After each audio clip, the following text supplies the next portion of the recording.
हा मराठी इंग्लिश हा केमिकल शब्द आहे. कॅल्शियम पॉलिसल्फाईड. पॉली म्हणजे अनेक, कॅल्शियमची आणि सल्फाईडची चेन तयार होणार, अनेक बॉन्ड तयार होणार, कॅल्शियम पॉलिसल्फाईड. 3 नावं वेगवेगळी, एकच नाव. याला काय करायचं तुम्हाला?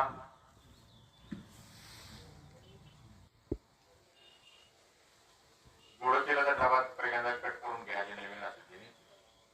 त्याच्यात 13 लिटर पाणी घ्या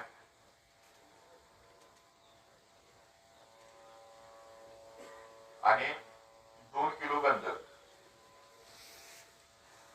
आणि 1 किलो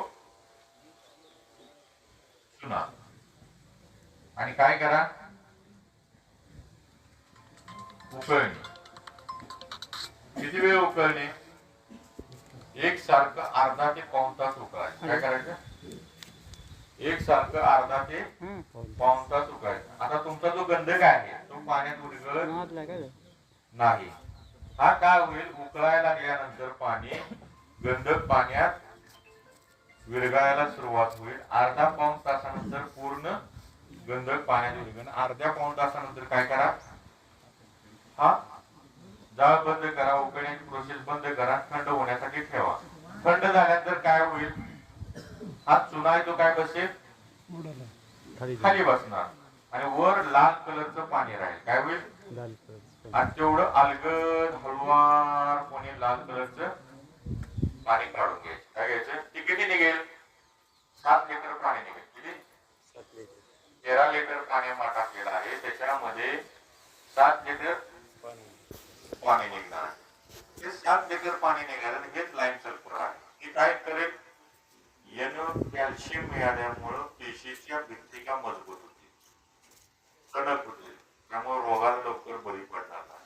कॅल्शियम मिळाल्यामुळं फुलांची संख्या भरपूर वाढेल. कॅल्शियम मिळाल्यामुळं फुलांचं रूपांतर फळात होईल. कॅल्शियम मिळाल्यामुळं फळांचं जे क्रॅकिंग जे होतात ते होणार नाही. दुसरी गोष्ट, परत सल्फर मिळेल. सल्फर मिळाल्यामुळं तेलाचं पर्सेंटेज वाढेल. म्हणजे सोयाबीन मध्ये काय होईल? तेलाचं पर्सेंटेज वाढलं की अवरेज ऑटोमॅटिक वाढेल. दुसरी गोष्ट,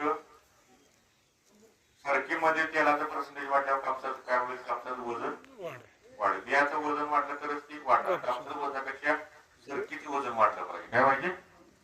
सल्फरनं तेलाचं पर्सेंटेज वाढेल, म्हणून लाईम सल्फर द्या. तिसरी गोष्ट, लाईम सल्फर हे जगातलं 1 नंबर जैविक बुरशीनाशक आहे. ऑर्गॅनिक फंगिसाइड आहे. आणि यानं काय होईल?